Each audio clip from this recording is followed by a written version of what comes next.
¿Cómo le va? Bienvenidos a la nueva edición de Sin Mordaza. Hoy un programa con visitas, de análisis, una semana corta porque mañana es no elaborable, por lo tanto hubo mucha información para charlar. Ya está en el estudio el doctor Raúl Gramajo, convencional, senador, para ver lo que está pasando, porque mañana ellos sí van a seguir trabajando, ¿eh? Va a haber sesiones, va a haber reuniones. Y también Matías de la Fontana, un hombre que últimamente viene publicando documentación que nos deja helado por la situación que se está viviendo, no solo en Santa Fe, en el país. El tema de la salud mental y el tema de las adicciones. Ya es una epidemia, dice él, el tema de las adicciones. Así que muchos temas para charlar, la realidad política, lo que está pasando ahora, lo que el domingo va a ser el cierre. Le doy la bienvenida a Darío Gómez para empezar a desarrollar estos temas. ¿Qué tal, Carlos? Bueno, sí, la verdad que una semana muy particular por dos cuestiones. La primera, con respecto a la convención, que ya vamos a hablar, entramos en tiempo de descuento. En los últimos días quedan ya, la semana que viene ya. Hay que empezar a definir de acá hasta el próximo viernes los dictámenes de la comisión, es decir, qué sale de cada comisión después de todo lo que se presentó. Y después hay que la lapicera y el liquid paper y empezar la comisión redactora a ver cómo va a quedar plasmado el texto. Por último, recién ahí aparecen los temas en el plenario para ser votados. En general, la mayoría de los artículos están menos consensuados. Hay 3 o 4 que son polémicos. Sí. Y le vamos a preguntar al senador Gramajo a ver cuál es la mirada y cuál es la situación real, porque sé que no todos están de acuerdo. No, lo que está pasando es que ahora se desnuda en las reuniones de comisión los problemas internos de cada frente político. Claro. Donde, por un lado, un partido, el radicalismo piensa una cosa y el socialismo piensa otra. Y el PRO tiene otra mirada. Pero a ver, no Pero solamente... el partido de la Granata tiene 3 miradas distintas. Increíble. Y además se pelean en público en la comisión y dicen cada uno, y vos decís, che, son del mismo sector, el mismo llegaron bloque, juntos. el mismo bloque, son la misma idea. ¿Qué nos vendieron? Bueno. Porque hicieron una campaña que supuestamente tenían unificado una idea. Sí. Ahora vimos que son varias ideas dentro de... Y ese es el problema. Esto se estaba mostrando ahora. Hay que definirlo antes del viernes de la semana que viene, porque después va toda la comisión redactora y después ya queda el plenario y ya se termina. O sea que claro, es contrarreloj. Pero paralelamente hay otros temas. El primero, se define todos los nombres de los candidatos a diputados nacionales el domingo. El domingo, ¿faltan cuántas horas? Nada. Y está todavía en ebullición. El PJ. El PJ tiene un problema terrible. Es el mayor problema que tenemos. Y paralelamente el acuerdo paritario con los agentes públicos. Finalmente UPCN aceptó la propuesta salarial del 7% y ATE también. Es más, en las últimas horas se dio a conocer el resultado de la asamblea de ATE, el 56% de adhesión a favor de aceptar la propuesta salarial. En el caso de UPCN, 52 por aprobar, 48 por el rechazo, pero ganó por mayoría el aceptar la propuesta salarial. Así que pasó lo mismo que en las anteriores ocasiones, ¿no? El gobierno logra que se acepten... ¿Y los docentes? Los docentes rechazaron. Bien. ¿Y ahora? Por decreto le dan el mismo aumento. Eso ha pasado en las paritarias anteriores. Cobran el aumento por una decisión del gobierno de la provincia, pero bueno, ha sido uno de los temas de esta semana, sin ninguna duda, ¿no? Bien, pero el tema político, como vos estabas diciendo, en estas horas, ya falta, digo, mañana va a ser otro día candente, Sí. ni que hablar el propio domingo, porque ahí es donde se define. Porque claro, tenemos una situación que el peronismo no puede encajar todos los candidatos que tiene. Porque tiene, y encima todos varones, porque hay muy poco de mujeres. Pero hubo reuniones en Buenos Aires, algunos dirigentes se fueron a Buenos Aires, porque siempre las listas del peronismo se armó en Buenos Aires. Esta vez se quería armar desde acá. Y hay un planteo muy fuerte del sector de Perotti, que querían, a ver, ¿por cómo se va a definir? Todo este problema que se vive hoy en el peronismo es producto que no hay paso. Si habría paso, se hubiese ordenado solamente con ir a elecciones y la gente decidía quién iba primero, segundo, tercero, mujer, varón. Porque hoy las charlas que están en este momento, Darío, es, casi te diría que está puesto Rossi como número 1, en lo que se habla, bancado por Buenos Aires, y el 2 para la Cámpora, y el 3 para Massa. Entonces, ahí ya tiene nombre y apellido. Rossi 1, el 3 va Cachi Martínez, el 2 es la gran sorpresa que puede dar si es cierto que la diputada Cariñano, Florencia Cariñano, termine renunciando para volverse candidata, o ponen la chica que ya estaba de la Cámpora. Más Thaler. Esta decisión, porque me parece que no le ofrecieron, o por lo menos dicen, darle el segundo lugar a Perotti, pero Perotti tiene un candidato que es Mirabella, varón. ¿Habrá en este tiempo que Perotti diga, bueno, vamos todos juntos, y otra vez el pobre Mirabella queda afuera, y ponemos, qué sé yo, a la diputada actual, que es la mano derecha de él, Celia Arena, o la otra dirigente que también, si bien no es peronista, pero que ha acompañado a Perotti, que era la Sonia Martorano, exactamente, ex ministra de Salud, actual diputada provincial. Exactamente, pero es parte del esquema de Perotti. Bueno, ¿se dará eso? Hay que ver, porque aún suponiendo que eso ocurra, vos tenés otros que se quedan dolidos. Y en el justicialismo generalmente que queda afuera va y presenta una lista aparte. Digo esto porque esta mañana en un diario de Rosario se publicó una solicitada página completa en apoyo a la candidatura de Eduardo Sí, la estamos Tonioli. viendo, señor director, Sí. ya estamos viendo a las fotos. Bueno, en este caso lo único que dice la solicitada son los nombres de los que adhieren a la candidatura de Tonioli, que termina su mandato el 10 de diciembre y quiere la reelección. En este caso aparece primero de todo Juan Monteverde. Después aparecen otros dirigentes conocidos, la diputada Lucila de Ponti, el Movimiento Evita, hay concejales, presidentes comunales, intendentes, todo, y dirigentes que son conocidos apoyando la candidatura de Tonioli. Esto de a priori uno dice, che, si no entran dentro de la grilla oficial, van por afuera. Sí, el tema está... A ver, yo hago este análisis, ¿no? La elección de octubre, por eso lo que son, a ver, los dirigentes, como el caso de Pirola, que es senador, Traferri, dicen, esta es una elección donde Fuerza Patria va a jugar, no va a ser más por Santa Fe que la que ganó, o bueno, tuvieron la posibilidad de ir unidos y hicieron una muy buena performance para el tema de convencionales. Quieren separarlo. Es decir, esta elección es nacional y vamos con Fuerza Patria, que es otra cosa, no es el peronismo santafesino. Y en ese esquema, ellos dicen, acá viene una polarización, una nacionalización de la campaña, porque no lo vamos a ver, sabemos que a partir del 8 de septiembre, automáticamente todo el mundo empieza a hablar de la elección de octubre. Digo el 8 porque el 7 están las provinciales de Buenos Aires, que también va a tener cobertura nacional. Pero me parece que a partir del día 8, todo va a estar centrado a favor de Milei o contra Milei. ¿Y quién era contra de Milei? El kirchnerismo, es Cristina. Y vos tenés que tener una figura que represente ese espacio, en esa grieta que nos llevaron en la sociedad, que va a ser, digamos, la polarización.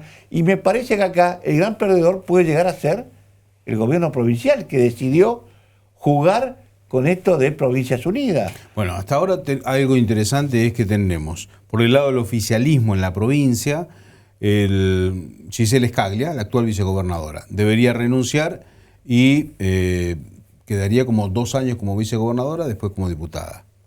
En La Libertad Avanza, el nombre más fuerte ahora es Romina Díez, que es diputada nacional. Debería renunciar y quedaría como nueva diputada nacional. En el caso de que Florencia Cariñano esté en la lista del PJ, también debería renunciar. Es decir, que nadie puede cuestionar eso del otro porque están todos iguales. Claro. Pues digo, un tema que esta elección, más allá de que La Libertad Avanza dice tener una escudería con votos propios, en las últimas elecciones acá en Santa Fe, eso no sirvió para todos, porque no fue la misma elección que hizo en la ciudad de Rosario el periodista de Canal 3, que tuvo como candidato a convencional, y tenía también otro candidato a convencional, digamos, como el caso de Nicolás Mayoraz. Los porcentajes fueron distintos. Uno sacó el 15% y el otro el 32%. Quiere decir que el plus que tuvo para el tema de departamental, digamos, lo que es la elección, fue muy fuerte la presencia de alguien conocido, porque el piso, digamos, o el techo que tuvo La Libertad Avanza fue lo que sacó Mayoraz, un 15%.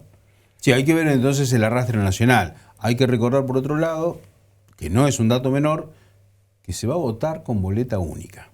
no con boneta como siempre. Es decir, no se necesita fiscal, está la fotito como el sistema de Santa Fe. Claro. Esa es la elección nacional. Pero bueno, en la mañana de hoy, hasta pasadas las primeras horas de la tarde, en la sede del PJ, abrieron el partido y empezaron a escuchar a los sectores que tienen intenciones de formar parte de la lista. Todos pasaron, estamos viendo Todos. la foto, señor, estamos Sí. poniendo la foto para que veamos de quiénes estuvieron presentes. Estuvieron todos los sectores. Todos los sectores. A Estuvo ver. Cachi Martínez por el Frente Renovador con el Profe, estuvo Celia Arena con Marcos Corach por el sector del perotismo, y estaba la mesa de conducción política, el PJ recibiéndolos como anfitriones. Exactamente, estuvo hasta Rosúa, la gente del Movimiento de Evita. sí, sí. Es También decir, Lewandowski. todos los sectores presentes. Ahora, fueron a plantear, digamos, como la mirada, pero la decisión, esto deja fuera a mucha gente. Por eso no se descarta que el domingo, nos enteremos el lunes a la mañana, que haya 3 listas presentando al peronismo. Y eso va en desmedro, digamos, de lo que la estrategia que tuvieron en la última elección, que les fue bastante bien, que terminaron segundo. Esto es nacionalizado, por ahí puede hasta llegar, tener un batacazo de que si realmente la polarización tiene un asidero serio y termina si es Cristina o Milei, y bueno, por ahí puede tener sorpresa. Pero el gobierno provincial tiene también que lograr por lo menos sacar 3 diputados, porque la lista que hoy tiene es importante porque representa a todos los sectores del frente que tiene. Pero una polarización siempre pierde el tercero que está en discordia. Bueno, hay que recordar, Santa Fe renueva 9 bancas en la Cámara de Diputados de la Nación. Así Seguro. que no es un tema menor. Bueno, y el otro tema es lo que pasó a principio de semana. Se realizó el coloquio de idea en Rosario. En el medio de ese coloquio, que ya viene realizando en los últimos años, la presencia de Martín Yarlora, el gobernador de Córdoba, el gobernador de Santa Fe, Maximiliano Puyaro, sin Rogelio Frigerio, que el año pasado el gobernador de Entre Ríos también participó de Sí, este señor. coloquio. Ahora está corrido, no está en Porque el club de los 5. acaba de cerrar el tema con Milei, no quiere que tenga algún tipo de reprimenda, porque está sentado con Yarlora y con Puyaro. Bueno, en este caso, ambos mandatarios lo primero que dijeron es: nosotros con el tema del veto no vamos a apoyar a Milei. Los ya lo legisladores definieron, lo dijeron. lo dijeron públicamente. Después de esa reunión del coloquio de idea en la Bolsa de Comercio de Rosario, a Yarlora le llevaron a comer un asado.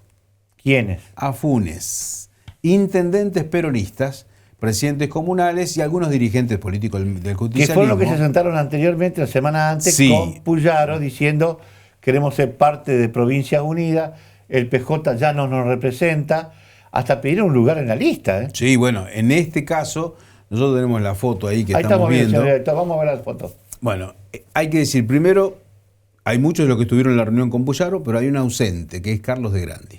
Bueno, que ese- dijo: yo esta no apoyo, yo voy institucionalmente, me interesa sentarme con Puyaro, pero no en la cuestión política o de adhesión a Porque es muy Yarlora. peronista. Bueno, Muy peronista. en cambio, en el caso del Rolly Santa Croce y Mayo, dice que no los contienen las actuales autoridades del Partido Justicialista. Así es. Exacto. Y entonces ustedes estaban viendo recién a Santa Croce, Henry Vallejo, estaba... Castellano. Sí, Luis Castellano, que fue intendente de Rafaela. Sí. Estaba Danilo Capitani, que fue senador provincial. Sí. Estaba Seschi, que fue el ex administrador de Vialidad Provincial. Sí. Bueno, después estaba el intendente Jorge Berti de Villa Constitución, el de Zavalla, el de Baigorria, Maglia, el de San Cristóbal, el de Crespo. Bueno, son gente de justicialismo que dice: queremos ir y adherir a Provincia Unida. A Provincia Unida. Que es básicamente. la nueva tercera vía. Y para finalizar, ¿qué lío se armó en Reconquista con la exposición rural? Sí, se hizo la exposición rural la semana pasada. Este fin de semana es la de Venado Tuerto y la de San Justo. Y uno de los datos salientes, el discurso del presidente de la Sociedad Rural criticando la gestión provincial.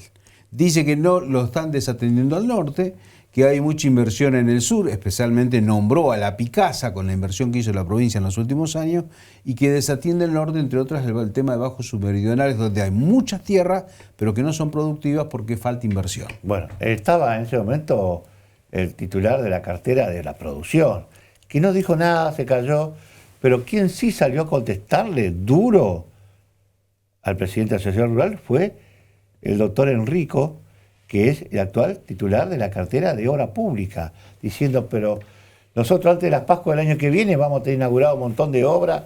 Se acababa de licitar el tema de la tercera vía con la ciudad de Reconquista y Avellaneda. Hizo una enumeración diciendo, me parece injusto la crítica que hace Gastaldo para la gestión nuestra, porque después vamos a ver, dice, o vimos que van a aplaudir allá en Palermo a Milei, que nos está quitando el tema de la mantención de las rutas, que nos está quitando el tema de los aportes económicos que tienen comprometidos, que se quedan con el fondo de las NASTA, que es para el tema del transporte, para el tema del boleto. Hizo una enumeración de cosas que Milei no le cumple a las provincias del interior, y especialmente la más perjudicada de Santa Fe. Dice, yo no puedo entender que hagan este tipo de crítica y encima van después a aplaudirlo a Milei. Y Gastaldo le contestó. Sí, Gastaldo salió a contestar diciendo que ellos les pagan para que no se enojen. Sí. Le pagamos para que no se enojen. Le pagamos para que nos escuchen, dice, y que traigan las obras. Así que gran pelea entre el titular de la sociedad rural y el gobierno, porque Enrico dijo, lo charlamos con el gobernador y estamos muy enojados por estas declaraciones. Bueno, Puyaro, cuando estuvo ahí en la apertura de los sobres para la tercera vía, que va a unir Reconquista con Avellaneda, tuvo un discurso también muy contestándole todo el tiempo al presidente de la rural, todo el tiempo. Se nos fue el tiempo porque ya tenemos el primer invitado. Hacemos una pauta cortita y ya nos metemos de lleno con el senador Gramajo. Agosto llega a Rosario con un fin de semana imperdible. Del 14 al 17 vuelve la Convención Internacional de Historietas Crack Bam Boom con su tradicional desfile de cosplay. El sábado y el domingo una nueva edición de Biomercado y el domingo 17 vuelve Ready, el festival para las infancias más grande del país. Chequea la agenda en rosario.gov.ar. Nos vemos el finde. Municipalidad de Rosario. Muy bien, continuamos en el programa. Está con nosotros el senador Raúl Gramajo, que además es convencional constituyente y está en pleno debate de temas muy puntuales. Es integrante de la Comisión del Poder Judicial, que se está discutiendo ahora específicamente qué va a pasar con, por ejemplo, el Ministerio Público de la Acusación, el Consejo de la Magistratura, temas clave de esta reforma. Además, es el vicepresidente de la Comisión de Derechos y Garantía. Senador, buenas noches, bienvenido al programa. Buenas noches a la teleaudiencia. Bueno, quiero agradecerles también la invitación que me cursaron a este programa que, por supuesto, tiene un muy buen rating de audiencia. En Tostado se ve, en Tostado lo ve todo el mundo, Tostado. Claro, sí. Pero bueno, toda la provincia. Creo que en distintos lugares de la provincia. provincia. Así que me parece muy bien, importante cuando los canales llegan al interior, porque muchas veces se recibe de los canales nacionales todo enlatado. Y acá se está viendo permanentemente distintas situaciones de esta provincia tan enorme, con distintas zonas claras, centro, norte y sur. Bueno, a ver, yo antes digo, porque esta oportunidad que tenemos hoy de estar viviendo, yo como Darío tuvimos la suerte, primero Darío y yo, de vivir la reforma del 94. La vivimos a pleno, la tuvimos desde adentro. Y cuando vemos esta reforma aquí en Santa Fe, que comenzó, digamos, muy de rompirraje, porque se decidió a último momento que había la necesidad de la reforma, todo lo que se vivió esta etapa ahora de escuchar tantas organizaciones, candidatos políticos, empresarios, toda esta charla previa, ¿era necesaria para poder enriquecer lo que se había planteado en esa ley de necesidad? Sí, mirá. Si hay algo que es importante, es que la Constitución, que es la ley de las leyes, la norma máxima, tanto a nivel nacional como a nivel provincial, tenga legitimidad, legitimidad política. ¿Qué es la legitimidad política? La legitimidad política es la necesidad imperiosa de la participación, no solamente del espectro político, de los partidos que componen el quehacer comunitario de nuestra provincia, sino también de las instituciones intermedias y de los ciudadanos. Esta legitimidad se dio en dos ocasiones. En primer lugar, desde el punto de vista político, cuando se vota la ley, los partidos mayoritarios la votaron. Algunos con disidencia parcial, pero la votaron. Y por el otro lado, había que darle la legitimidad institucional. Por eso me parece muy correcto que se haya plasmado permanentemente audiencias públicas donde pudieron las instituciones, los ciudadanos, los gremios, llegar con las propuestas necesarias que consideraban pertinente para incorporar en la Constitución. Siempre la opinión ajena nutre al dirigente político, al convencional, para poder mejorar los ideales que puedan ser plasmados en la Carta Magna. Ahora, senador, ustedes están discutiendo por estas horas varios temas que a la política le importan mucho, al microclima también. Yo no sé hasta dónde la gente le puede despertar el interés, pero hay cosas que hacen al futuro de la provincia. Ejemplo, ustedes discuten en la Comisión del Poder Judicial el lugar que va a ocupar de aquí en adelante el Ministerio Público de la Acusación, los fiscales, para que la gente entienda. ¿Cuáles son los perfiles?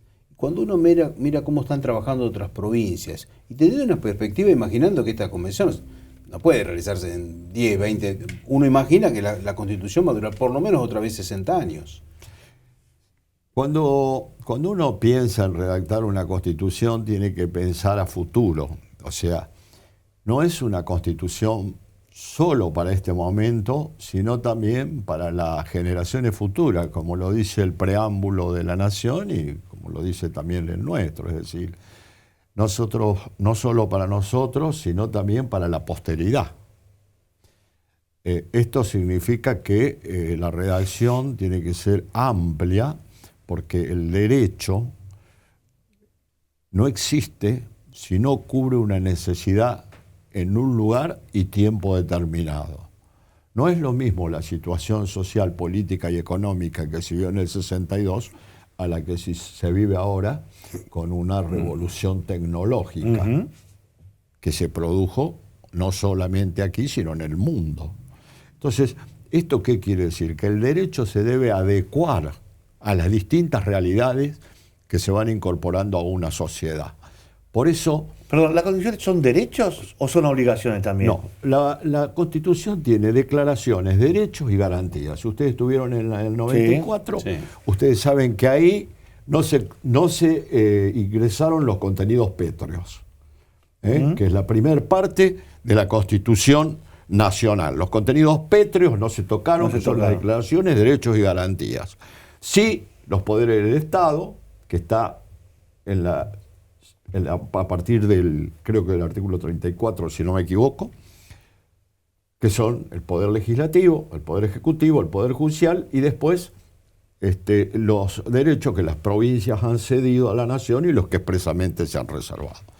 Pero esto, ¿por qué es importante? Es importante porque las declaraciones de derechos y garantías han evolucionado mucho. Ustedes han visto la cantidad de tratados internacionales que se han dado, que están incorporados por el 75, inciso 22 de la Nacional. Exactamente. Entonces eso tenés que adecuarlo, porque la Nacional lo dice, que se debe respetar los tratados internacionales que tengan reconocimiento por el Estado.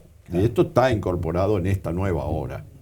Ayer estuvimos hablando de ese tema, en las declaraciones de derechos y garantías. Y como esto, muchas cuestiones más, el habeas data, que es muy importante, también el derecho a la información pública, sí, que es un derecho primordial y constitucional, con la reserva absoluta de las fuentes que tiene el periodista.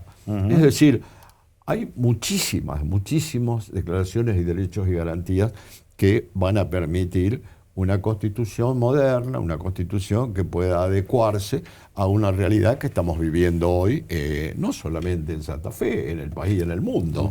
Hoy tenemos un mundo globalizado. Hablábamos hace unos años atrás de una soberanía total y absoluta, bloqueada las fronteras, y hoy tenemos un mundo donde las fronteras prácticamente no existen. Exacto, son bloques como Europa, como... Ahora, señor, yo escuché parte del debate en la Comisión del Poder Judicial. En algún momento se planteó el tema de la seguridad. Yo escuché incluso discursos de decir, el Poder Judicial no tiene nada que ver porque nosotros agarramos las causas una vez que ya el hecho se produjo, no nos metemos en ese tema. Y otros decían, no, la justicia también es parte del problema de la seguridad y tiene que actuar de conformidad, porque hablaban de la puerta giratoria del Poder Judicial, o de los casos, de los episodios. ¿Cuál es su visión con respecto a esto de la seguridad y cómo plantearlo desde desde esta perspectiva y en la reforma? Mirá, hay algunas posiciones disímiles, indudablemente.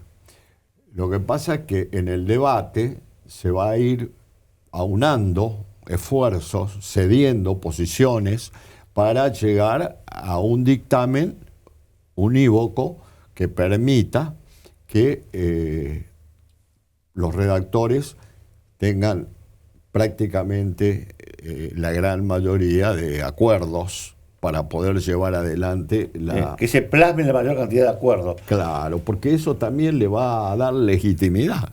Claro. Lo mismo que hablábamos con la ley que declara la necesidad, estamos hablando hoy de la necesidad de los acuerdos políticos que permitan que la Constitución, al momento de su jura, tenga un importante número de convencionales que se adhieran a la redacción que va a tener finalmente nuestra Constitución. En cuanto a lo que vos me preguntabas de seguridad, creo que acá hay que definir, hay tres poderes, el Ejecutivo, el Legislativo y el Judicial. El Poder Ejecutivo, para la sociedad, es prácticamente uno de los responsables más significativos del tema de seguridad.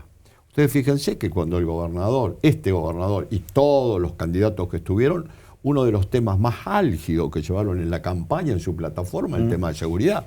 Ustedes que han sido periodistas, que han estado permanentemente en los hechos, recuerdan lo que pasó en Rosario, cuando el índice de seguridad desbordó a la sociedad, hubo realmente una manifestación popular de rechazo a la política de seguridad que tenía el gobierno de ese momento. La pasó mal el gobernador de ese entonces. Exactamente. Entonces, ¿qué pasa? No se le puede quitar la facultad al gobernador de la provincia de poder proponer, no designar, proponer el fiscal general que vaya a ocupar el cargo para que el gobernador, junto con el Poder Legislativo y junto con el fiscal general, puedan llevar adelante el diseño de la política criminal a seguir. Que después el fiscal es el que la aplica y que el juez la juzga. Ahora, entonces, yo escuché, algunos de los convencionales no estaban de acuerdo con eso. Decían, no, el poder político tiene que quedar afuera. Esto tiene que decidirlo, en algunos casos, o la suerte es del Consejo de la Magistratura, y debe ser nominado o por jueces, pero sin ninguna intromisión del poder político. No, yo le pediría a esos convencionales que lean el artículo 22 de la Constitución Nacional, que dice que el pueblo no gobierna ni delibera, sino a través de sus representantes y autoridades creadas a tal fin. A ver, pero... Sí, a ver, yo lo escuché, por ejemplo... No quiere decir con esto que vamos a teñir la justicia, pero la división de poderes que ideó Montesquieu, después de la autarquía prácticamente que existía, el monarca era Dios en la tierra, como siempre digo. Luis XV decía, l'état c'est moi. El Estado soy yo. Acá no, acá hay una división de poderes donde cada poder, pero no es una división tajante. Los poderes tienen que estar interrelacionados. Bueno, pero usted me está hablando de tres poderes. Y yo lo que estoy escuchando ahora en los pasillos, que vamos a crear un cuarto poder, que es el MPA. Bueno, hay posiciones en ese sentido. Yo en lo personal, quiero decir que en lo personal, yo considero que el poder... o sea, el MPA, como la defensa pública, tienen que tener la posibilidad de manejar, o sea, la autonomía financiera, funcional y la superintendencia. Pero dentro del ámbito de la justicia. Dentro del ámbito de la justicia. No por afuera. Bueno, pero ese es mi pensamiento. No es coincidente con otros. Pero ¿qué vamos a tener que hacer? Vamos a tratar de ver y respetar el tema mayoritario. Bueno, y el tema de la remoción, o en todo caso... Sanción. De la sanción, porque por un lado está el nombramiento y cómo se llega, el tema de los pliegos. En este hay, yo creo, una unanimidad de... El juris. Sí, Pero ¿qué pasa con la sanción del Ministerio Público? Porque nosotros ya hemos tenido antecedentes, no con el tema de los jueces, que están más claros, funciona. Yo cuando hablo de esa conformación, lo hablo por mi experiencia. Yo creo que, como todos los poderes, en el MPA hay fiscales brillantes, y algunos otros que no fueron tan brillantes en su actual. Entonces todos los poderes tienen que ser controlados, es un principio republicano.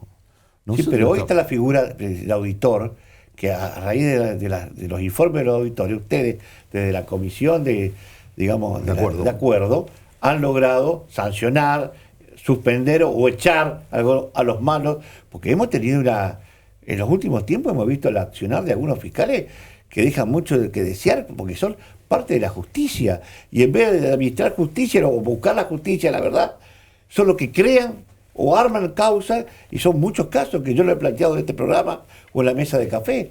Es decir, hay fiscales que están casi corridos de lo que es la justicia.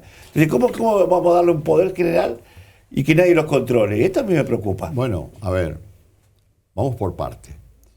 Yo lo que te digo es que mi experiencia, y lo digo permanentemente cuando nos tildan de que nosotros podemos tener una especie de coacción, llamémosle, hacia el poder o al trabajo de los fiscales, cosa que no es así. La Comisión Bicameral nunca fue a buscar al MPA un expediente. Nunca. No existe.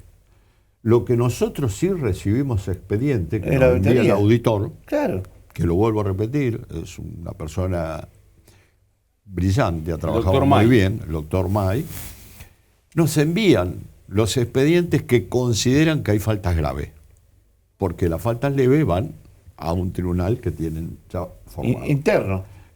Entonces, que también tiene partes externas. Pero esos expedientes que nos envían con faltas graves, a su vez nosotros lo analizamos.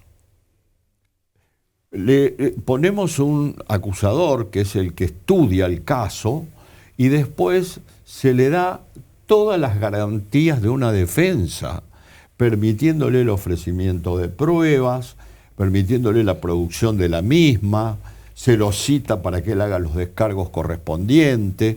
Es decir, tienen todas las garantías. No es que acá la Comisión Bicameral es una casa de brujas. Y encima, el dictamen nuestro va a una comisión conjunta de cámaras. Sí, hay que conseguir la mayoría. Y hay que conseguir una mayoría. Exacto, de 69. No. Porque por cada cámara. Claro, por es cada independiente cámara, por cada cámara. Exactamente. Entonces, es un filtro en el sentido de que cuando se llega a una sanción, ha pasado primero por un procedimiento que es legal, que se le dan todas las garantías. Después, nuestro dictamen no es vinculante. Nosotros simplemente proponemos una determinada, inclusive puede haber dictamen de mayoría y de minoría. Claro. Y eso va a la reunión conjunta de cámaras. Y las cámaras tienen que resolver en forma individual cada una, tener los votos mayoritarios de cada una de las cámaras. Es decir, es un procedimiento muy correcto. Está bien, consideran que no, que tiene que haber un tribunal más técnico. Creo que la mayoría de los que estamos ahí somos abogados, pero bueno. ¿Qué es lo que se plantea? Se plantea ahora un jury que vaya a estar compuesto por 2 senadores, 2 diputados, un representante de los magistrados, un representante de los abogados y un representante de la parte de la facultad, de la universidad. Es decir, eso es lo que se está hablando, que para que se arme. Hay una opinión hacia ese pero el colegio esa conformación. El colegio de la magistratura, que no la quieren llamar colegio de la magistratura, que no sé cómo se va a armar ese cuerpo, digamos, que va a estar para la designación y para remover algunos. Para proponer. Para proponer, sí. Pero y también para. Porque iría un órgano acusador, el órgano acusador haría, la acusación correspondiente, y ahí es donde este tribunal jury, no es tribunal, esta conformación del jury podría actuar. Es decir, todo un procedimiento. ¿Y no hay nada más representativo que las cámaras? Porque las cámaras representan toda la sociedad, todas las ciudades, todos los pensamientos. ¿No es mejor la pluralidad? Es lo que planteo. Lo que pasa es que hay una onda que viene desde la nación, donde pareciera que la política es pecaminosa, que los políticos somos una casta de delincuentes. Es decir, eso ha sido una catarata que ha llevado adelante el presidente de la nación, y que a mí lo que me parece que lejos de ayudar hace daño. ¿Por qué? Porque en el caso de los senadores, nosotros estamos cada 4 años pasando por el filtro del voto popular. Y en el caso de los diputados pasan por el filtro del voto popular en una lista sábana, pero en una lista donde el pueblo puede elegir una o puede elegir otra. Entonces, estas cosas así, que enturbian la política, no sirven. ¿Por qué? Porque es lo que decías vos, Carlos. ¿Qué más representatividad? Yo siempre digo lo mismo, y creo que ha quedado bautizado. La Cámara de Senadores es el organismo más federal que tiene la provincia de Santa Fe, porque tener representantes del norte, del centro, del sur, de los 19 departamentos. Vos ahí tenés la voz de cada uno de los pueblos que componen los departamentos de la provincia a través del voto popular. Uh-huh. Y hoy, por la circunstancia de que las ciudades grandes, que tienen mayor cantidad de votantes, se llevan la mayor cantidad de diputados. Vos fíjate, vos agarrás la Cámara de Diputados, que tiene 50, y Rosario se lleva más de la mitad, Rosario del Sur. Porque tiene el hecho de que como ahí hay más electores, más votantes, entonces buscan más gente de ahí que represente. Por eso es fundamental el tema de la bicameralidad. La bicameralidad tiene ya aproximadamente 170 años, no menos, un poco menos, de 1770 y pico se incorpora la bicameralidad en la Constitución de Santa Fe, y a partir de ahí siempre se ha mantenido esto. ¿Qué sería de los departamentos pequeños? Claro, si no tenés representante. Si no tenés representante. Te dicen, sí, tenés uno en la Cámara de Diputados, pero en una Cámara de Diputados que está compuesta por un sistema DON con Rosario y Santa Fe. Las listas son todas. Gobernarían la provincia. Mira, las últimas elecciones para convencionales, de los primeros 7, 8 lugares eran todos rosarinos del sur. Y de Santa Fe y para el norte no había casi nadie. Y por eso tenemos tanta cantidad de representantes del sur, porque todo el mundo busca candidatos donde hay mayor cantidad de electores, digamos, que se pueda votar gente, digamos, que sume a una candidatura. Y por eso te digo, la mayoría de la lista, los primeros lugares eran todos Rosario. Y decir, ¿cómo? Está bien, Rosario, por supuesto, es la ciudad más grande, es una ciudad importantísima. Pero tiene que ser equitativo. ¿No? Pero hay que ser solidario, es decir, el sistema federal, lo dice también la Constitución Nacional, y nosotros tenemos el ejemplo de lo que fue el brigadier general López, es un sistema esencial para la representatividad territorial de cada uno de los departamentos de nuestra provincia. No es lo mismo los departamentos del sur, los departamentos del centro, los departamentos del norte. Son realidades diferentes. Y si cada departamento no tuviera una voz que se alce en nombre de su región o de su departamento, indudablemente, ¿qué destino sería de Garay, 9 de Julio, Vera, San Cristóbal, San Javier, los departamentos pequeños, el propio departamento Belgrano, que es del sur, que es un departamento pequeño? Entonces, esto es lo que nosotros tenemos que asegurar, el sistema bicameral, porque es la verdadera representatividad genuina del quehacer social, político y económico de cada región. Senador, muchísimas gracias por su tiempo. Gracias a ustedes. Un abrazo grande.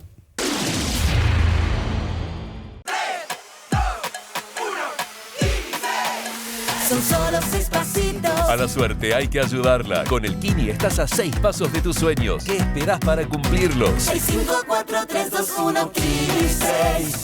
Sin Mordaza, periodismo independiente. Sin Mordaza, el periódico con mayor penetración en la provincia de Santa Fe. Sin Mordaza, el poder de la gente. Como le decíamos al comienzo del programa, ya lo tenemos a Matías de la Fontana para charlar temas muy fuerte que tiene que empezar a calar hondo en la sociedad. La salud mental. Y esto que a veces uno dice, no hay consumo problemático, sino que también hay una gran epidemia que ha invadido toda la sociedad, que es el tema de la droga. Son temas muy fuertes. Buenas noches, ¿cómo te va, Matías? Buenas noches, gracias por la invitación y bueno, por hacer lugar en este medio tan prestigioso a este tema que sí, que es crucial. Bueno, vos hace mucho tiempo estás representando una institución. ¿Cómo se llama la institución que es la que generó el padre Rosso? ¿Cómo se llama la institución que están ustedes trabajando? Se llama Proyecto Deporte Solidario. Se remonta a 2001, a la crisis de 2001, y justamente, como bien rememorás, de la mano del impulso que nos dio el padre Atilio Rosso, nace nuestra organización, que no esperábamos que se enfrentara a una epidemia mundial y por supuesto que le pega a Santa Fe de este tenor. En aquel entonces hablábamos con el padre Atilio del problema de la droga en los barrios de Santa Fe y era algo así como una cuestión de especialistas. Claro. Había el pibe que fumaba droga en el colegio, el pibe del club, algunos barrios puntuales. Hoy la droga ha tomado el conjunto del cuerpo social y es una epidemia junto con los otros trastornos de salud mental como la depresión, el suicidio. De esos temas vamos a hablar porque uno que viene siguiendo, veo como que desde el Estado se minimiza el tema de la salud mental. Y el tema es la contención. Lo mismo charlado con algunos legisladores, Darío, cuando han venido acá Rabia, el diputado, que dice, no se está poniendo el foco en este tema que cada vez peor. El tema de la salud mental es un problema grave. Vos hablas de los suicidios. En el norte, que ahora también en todos lados empezamos a ver los números, se están produciendo hechos insólitos y no hay, o no está preparado el Estado para enfrentarlo, me parece. Es cierto, no por mala intención, pero mi interpretación es que el Estado, una estructura férrea, muy rígida, está teniendo inercias para acomodarse a los nuevos datos de la realidad. Muchas veces los políticos tienen receptividad, pero ellos mismos te confiesan que con la fragmentación que tiene el aparato estatal entre ministerios, secretarías, subsecretarías, les impide avanzar con la agilidad que este problema requiere.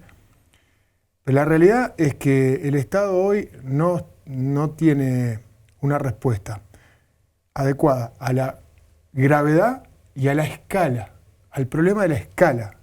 Si vos analizás el diseño institucional de la organización estatal, local, municipal o nacional, el tema de la salud mental y la adicción está expresado en general como un pequeño cuadradito en el organigrama. Y este es un problema que el empresario te lo plantea por el déficit de productividad y por cómo afecta a los laburantes y por lo tanto a su propia organización.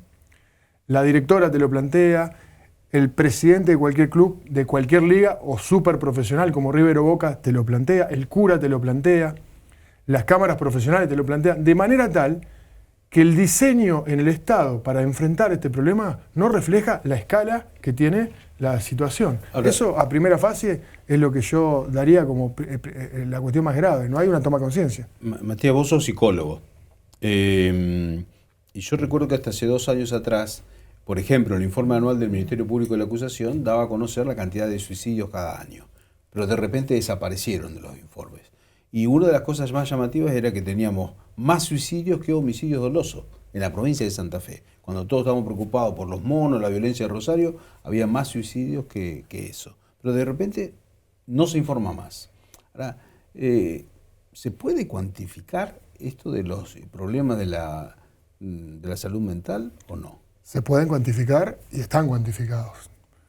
¿Y cuál es la forma de medirlo? Bueno, hay una encuesta de altísima legitimidad, producto de las instituciones que participaron. Estamos hablando, la publica el CONICET, en 2017, es decir, previo a la pandemia, amigos. Hay que tomar en cuenta lo que significó la pandemia en términos de agravamiento. Harvard, la UBA, lo que era en ese entonces el Ministerio de Salud del gobierno Macri, devenido a Secretaría, realizaron la primera encuesta de población general sobre salud mental en la Argentina, es decir, midieron cuánto de enfermedad, cuánta prevalencia, cuánta carga de enfermedad mental había en la población argentina. Y eso dio, por ejemplo... Estamos hablando de 2017. 37.1 como carga de enfermedad mental a lo largo de la vida. Es decir, todos los argentinos, en algún momento de su vida, hasta los 70 y pico de años, de todos los argentinos, prácticamente 4 de cada 10 van a tener algún trastorno. Y daba la foto una cifra de 1 cada 3 argentinos con algún padecimiento. Es decir, trasladado a la población de Iapos, 600.000 afiliados, sí. 200.000 cursan algún padecimiento detectable de salud mental. Apa. ¿Y qué tipo de...? Perdón, y las estadísticas existen y son organismos bastante considerables. Ahora, ¿y qué tipo de enfermedad? ¿O estamos hablando de depresión? Depresión, sí. Trastorno de ansiedad severo, esquizofrenia, que son las más graves, las más profundas, psicosis, y bueno, por supuesto, las adicciones. Según la OMS, en encuestas de la Organización Mundial de la Salud para la Argentina, cursan trastorno depresivo aproximadamente 7 y pico, 8% de la población. ¿Somos 50 millones? En las últimas semanas tuvimos episodios en Santa Fe Capital y en algún otro lugar con policías que se atrincheraron. Hubo uno que la quiso matar a la mujer, el otro que también encerró a los hijos. ¿Y desde el Estado qué se hace para combatir esto? En algún momento vimos un test porque entiende que hay un gran problema de adicciones aún dentro de la fuerza policial. Pero ¿cómo lo ves vos como psicólogo, la mirada sobre esto que está pasando?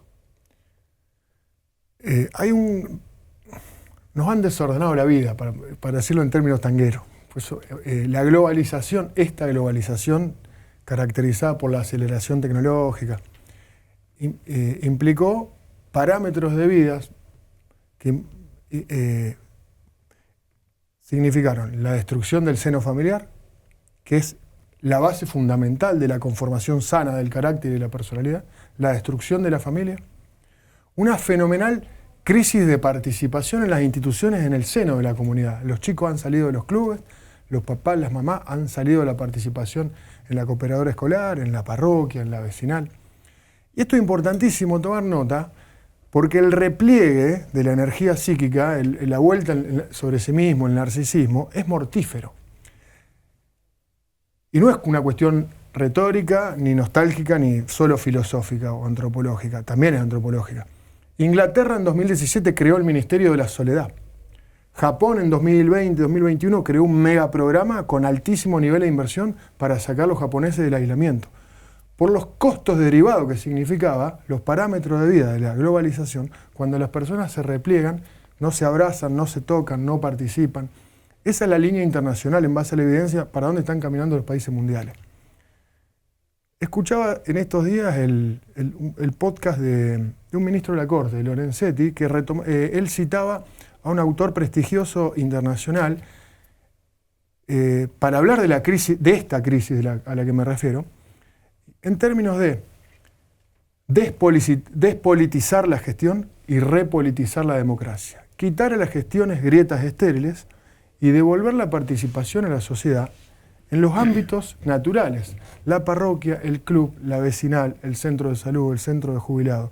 Porque todo el marco de comprensión que el primer mundo que estudia en serio las cosas le está dando a esto, es que tiene dos elementos, dos vectores: sedentarismo y soledad, sedentarismo y aislamiento. En una Argentina que le sacó la educación física a los chicos, le desordenó la vida, claro. En una Argentina que ataca a los clubes, que agrede a la familia y que redujo la participación de la ciudadanía a la esfera de los partidos políticos o el fenómeno político al reducto de la estatocracia, es imposible que esta epidemia no predomine. Y se puede arrancar mucho desde abajo, hay mucho para hacer. Los gobiernos locales tienen responsabilidad, por ejemplo, porque este tejido de instituciones y trabajar fuertemente el control, no en el sentido penal, persecutorio, policíaco, pero sí el gobierno local, el gobierno municipal, puede trabajar en el control público para que no haya consumo de droga delante de los niños como ocurre en las plazas de Santa Fe. Claro. Y eso sí es potestad municipal. Es terrible, ¿verdad? Yo camino a veces lugares y vos sentís el olor de marihuana que es muy tradicional. Exactamente. Y es vergonzoso y están todos fumando delante de la gente, los chicos. Entonces, ¿qué estás dando? Entonces, enseguida viene el latiguillo de cierta corriente de la biblioteca más progresista que dice, bueno, la solución es liberalizar. La verdad que los países que se usan como nave insignia para ese argumento están volviendo atrás hace varios años porque le fue muy mal con la liberalización, como le está yendo muy mal a Uruguay con la política que definió. Suecia, Suiza, Holanda, hace varios años dieron vuelta a la página, decidieron que la droga era un objeto indeseable en su cultura, y lo plantean los ministros de salud cuando se reúnen de esos países en esos términos, y están atacando fuertemente la tolerancia social, están trabajando mucho elevar la percepción de riesgo y daño en los chicos, decirle a los chicos lo mal que hace. Eso se dejó de hacer en la Argentina. Hay tolerancia social, percepción de riesgo y daño y la accesibilidad. Esto de que no puede haber adultos fumando marihuana en una plaza a las 5 de la tarde en Santa Fe cuando los chicos juegan en la plaza. Claro. Esto es potestad local. La comunidad se debe organizar desde abajo para arriba. Esto es un poco un marco que yo les daría para comprender la cuestión. Después los servicios. Tiene que existir psiquiatra en los hospitales. Bueno, eso pero a ver, pero no tenemos hoy. Si vos tenés la gran cantidad de casos que vos estás diciendo, los números que asustan, yo no sé si está preparada la estructura hospitalaria o de salud para poder abordar ese tema. Yo no lo veo. Y, por ejemplo, en la zona del norte, Villocampo, La Toca, Reconquista, que hubo muchos suicidios. Es el lugar de más suicidios en la provincia. Bueno, pero han sacado a la gente que estaba especialista, que tenía a veces contención, han desaparecido, no están. No hay una oficina, un organismo o algo que está diciendo, che, ¿qué está pasando? Vamos a ver con los jóvenes por qué se están suicidando en las toscas. Alguna reunión, trabajar, ver con los alumnos qué está pasando, que puedan anticiparnos, prevenir, que el chico que está mal, a ver, venid. Lo hay, yo no estoy viendo eso. En materia asistencial hay que invertir. A veces la asistencia puede ser provista por los efectores privados, porque ustedes saben, nuestro sistema de salud es mixto, hay obras sociales, pero el Estado tiene que ser testigo en él. Claro, por eso. Pero, a ver, si el IAPO no te aprueba a veces por un estudio, digamos, laboratorio, que te va a pagar porque quiere vos tener un problema psicológico. Es decir, a veces el Estado, a través de los hospitales y con algunas dependencias puntuales, de tener equipos técnicos para decir, ir a detectar, ¿qué está pasando en Reconquista? Por lo menos desembarcar, empezar a hablar con los chicos de la escuela, cuáles son los temas por cuales entran en esta depresión que los lleva al suicidio. Tal cual. Es decir, estas cosas hay que hacerlo. El norte y la Ruta 1, la costa tiene altas tasas de suicidio. San Javier, Calchines, hacia esa zona. Estuve dando charlas últimamente y con frecuencia en el Besia, acá ya está. Pero ¿qué es lo que falta, por eso, hay que armar equipos en terreno. Esto lo digo en criollo también. Es barato. La salud mental, los tratamientos, son un poco la cenicienta del mercado de la salud, porque en realidad, con un tratamiento oncológico, una situación quirúrgica de alta complejidad, se pagan decenas de tratamientos de chicos con problemas de salud mental. Entonces, la ecuación es hasta conveniente. Pero Matías, ¿cuáles son los disparadores para que estos chicos entren en depresión? ¿La situación actual? ¿La soledad? ¿Qué es lo que genera que se disparen, que después terminen tomando la decisión drástica de suicidarse? El abandono a nivel infantil y adolescente es un signo de la época. Familias que están desmembradas. Porque cada uno está en su problema personal consiguiendo laburo y los chicos solos. Claro, pero producto también de una oleada de consumismo, una vorágine donde los padres y las madres se les ha dificultado la vida hacerle frente y hoy no están en la casa. El chico está solo. Rota las instituciones que pueden sostener la co-crianza de los chicos junto con la familia, roto ese tejido, el chico está realmente a la buena de Dios o del narco. Sí. A la buena de Dios o del narco. Y ahí crece todo lo que es un conflicto que nosotros podemos haber cursado cuando teníamos 13, 14, 15 años, y de hecho nos ocurrió, teníamos un esquema de sostén que era la familia, la escuela, el entrenador del club. Eso hoy no está. Por lo tanto, se potencian. No solo crece el conflicto, sino que crecen los riesgos por sus consecuencias. Pero iba a decir un dato, invertir en esto le reporta grandes beneficios al sistema. Claro. Hay publicaciones que han medido, por ejemplo, en Inglaterra, cada dólar invertido en tratamiento de depresión diagnosticada le reporta un reingreso al sistema de $4, porque se ahorra en seguridad, ¿sí? Se ahorran fracasos de productividad porque los chicos se mantienen en el sistema educativo y se transforman en trabajadores viables.